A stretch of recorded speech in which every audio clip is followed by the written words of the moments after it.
I learned how to ride a skateboard in less than a day, and now I'm going to show you how you can too.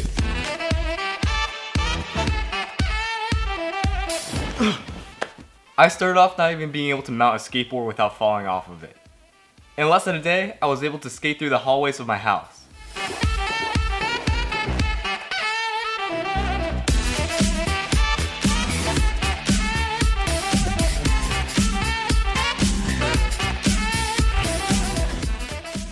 Here's what you'll need to get started. Ideally, there should be a lot of space, there should also be no sharp objects nearby, and also the ground should be relatively flat. Next up, you'll need a good board. A couple of important things are that it's grippy, so that way you don't just slide off your board, flexible trucks, and wheels that spin really well. Generally, longer boards are easier to ride than shorter boards. Also, wider wheels makes riding more comfortable. It absorbs more shock so that you feel it less while you're riding. However, smaller wheels are better for tricks. I chose a penny board because it's smaller so that I can get around my college campus way easier, and also has wide wheels, which makes it a great cruiser. Next, make sure you get some shoes. If you were like me and you wanted to learn how to ride a skateboard barefoot, don't. The bottom of shoes actually give your toes a platform to push off of. So not wearing shoes really affects your balance, especially when your feet are hanging off your board. I also suggest that you wear a helmet if there are things that you could bump into, and also elbow pads and knee pads are not a bad idea if you don't know how to fall properly. Safety first. Now that we have all the equipment that we need, we can get started. The first thing that you need to figure out is your stance. There are two main stances, the regular stance and the goofy stance. To figure out your stance, you need to figure out which one of your legs you feel most comfortable balancing on. If your left foot is your front foot and you kick with your right leg, then that's a regular stance. If your right foot is your front foot and you kick with your left leg, then that's your goofy stance.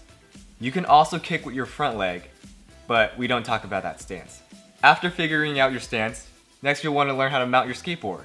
If you have taken physics, you should understand this. The board has wheels installed on low friction bearings. That means that the board can easily slide with little force. You are a larger and much heavier mass. That means that you require more force to be moved. That means that if you step on a stationary board, the board is most likely going to slip out from beneath you. And if you don't have enough momentum in the same direction as the board, you're probably going to fall off in the opposite direction that the board is going.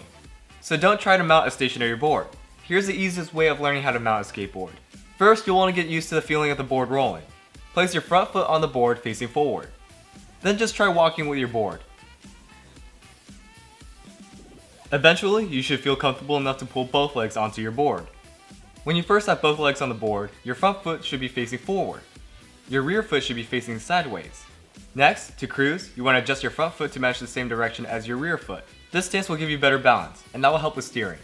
Then, when you need a kick, just readjust your front foot to the original stance. Once you're able to mount your skateboard, learning how to turn is like learning how to turn on a bike. For some of us, it came pretty easily.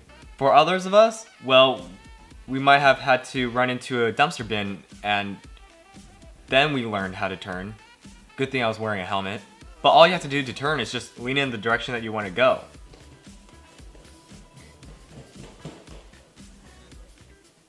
The further that you lean, the sharper that you could turn. Of course, you need to keep your balance. Hopefully your trucks are well adjusted. Loose trucks can make your board really wobbly. You can also tilt too far while you turn, and that will cause you to lose balance. Tight trucks, on the other hand, makes it harder for your board to tilt. So that means that you have to lean further to turn. Again, that could make you lose balance. You don't want your trucks to be too tight and you don't want them to be too loose. This is up to personal preference and you just gotta find what works for you.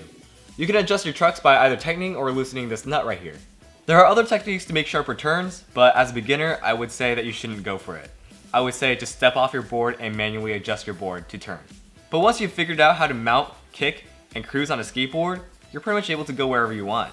This process may get frustrating, but just know that the payoff in the end is totally worth it. Just remember to be safe, be responsible with where you skate, and also, have fun. Hey, I hope you enjoyed that video. And if you did, please leave a like. Also, if you would like to see more of my videos in the future, please subscribe. If you would like to support the channel further, please check the description down below for ways that you can help. So guys, thank you for watching, I hope you enjoyed, and I'll see you on the next one.